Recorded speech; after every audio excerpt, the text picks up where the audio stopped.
Hi viewers, welcome to my channel Avani's world.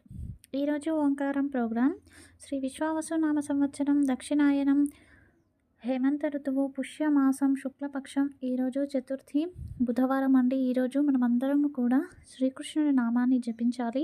కృష్ణనామాన్ని జపించడం వలన మనకి విజయం అనేది ప్రాప్తిస్తుంది. అలాగే మనసు చాలా ప్రశాంతంగా ఉంటుంది. అదేవిధంగా ఎవరైతే ఇబ్బందుల్లో కానీ సమస్యల్లో కానీ ఉంటే గనక వారికి పరిష్కార మార్గం అనేది లభిస్తుంది.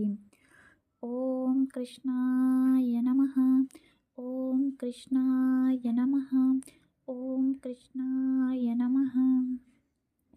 అందరూ కూడా ఈ నామాన్ని ఈరోజు 108 సార్లు జపించండి. ఈరోజు మంచి మాట అండి. ఏదైనా మనం చూడడాన్ని చూసినప్పుడు, వినరానిది విన్నప్పుడు కృష్ణ కృష్ణ అని అంటూ ఉంటారనమాట. చెడు చూసినప్పుడు కానీ, చెడు మాట్లాడినప్పుడు కానీ.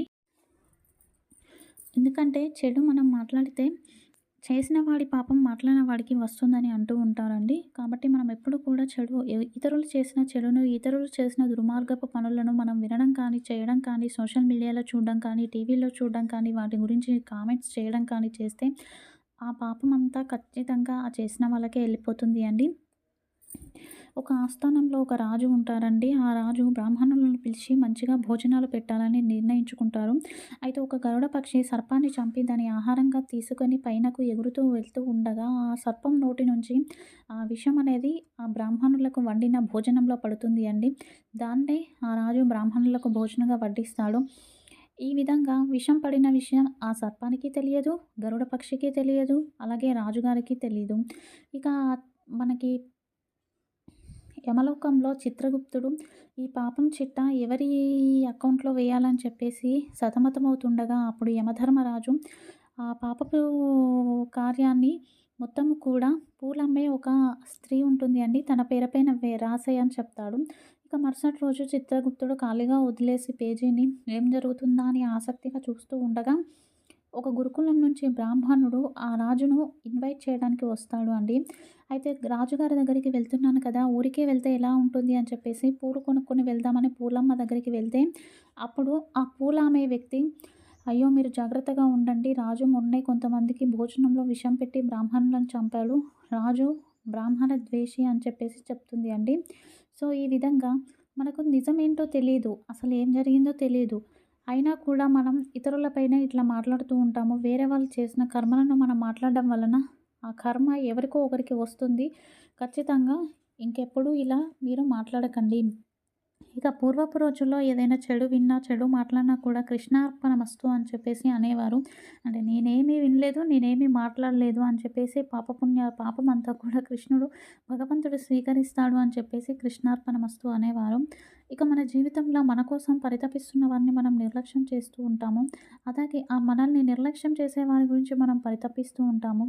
మన కోసం పరితపించేవారు తల్లిదండ్రులు, భార్య, అలాగే మనల్ని నిర్లక్ష్యం చేసేవారు ఎవరైనా ఉన్నారంటే పిల్లలు. కానీ వారి కోసం, వారి భవిష్యత్తు కోసం మనం పరితపిస్తూ ఉంటాము. ఇతరుల గురించి మనం ఎప్పుడూ చర్చించకూడదండి. వారి కష్టాల్లో మనం సహాయం చేయనప్పుడు వారు మన బంధువులు అని చెప్పేసి, స్నేహితులు అని చెప్పేసి, తెలిసిన వారని చెప్పేసి మనకు నోటికి వచ్చినట్టుగా మనం వారిని ఏదో తప్పు చేశారు, నువ్వు అలా చేసావు, ఇలా చేసావని మాత్రం నిందించకూడదు. మనం ఇతరులకు సహాయం చేయనప్పుడు వారిని అనే హక్కు మన దగ్గర ఉండదు. మనకు సాయం చేయమని మనం చేయి చాపకూడదు. అలాగే మనం ఇంకొకరికి సమస్యగా కాకూడదు. మన సమస్యల్లో ఇంకొకరి సాయం మనం తీసుకోవద్దు. ఎప్పుడు ఇది గుర్తుంచుకోండి. ఈరోజు నిత్య పరిష్కారంలో భాగంగా సూర్యాస్తమయంలో ఎవరైనా కూడా నిమ్మపండును మన చేతికి ఇస్తే అస్సలు తీసుకోకూడదు అండి. దేవాలయంలో బ్రాహ్మణుడు ఇచ్చినా సరే, అదేవిధంగా మనం కొట్లోకి వెళ్ళి కొనుక్కురావడం కూడా సూర్యాస్తమయంలో మనం తెచ్చుకోకూడదు. సూర్యాస్తమయం అయిందంటే నిమ్మపండు రాహువు అనమాట. సో రాహువు అనేది ప్రవేశం అనేది జరుగుతుంది.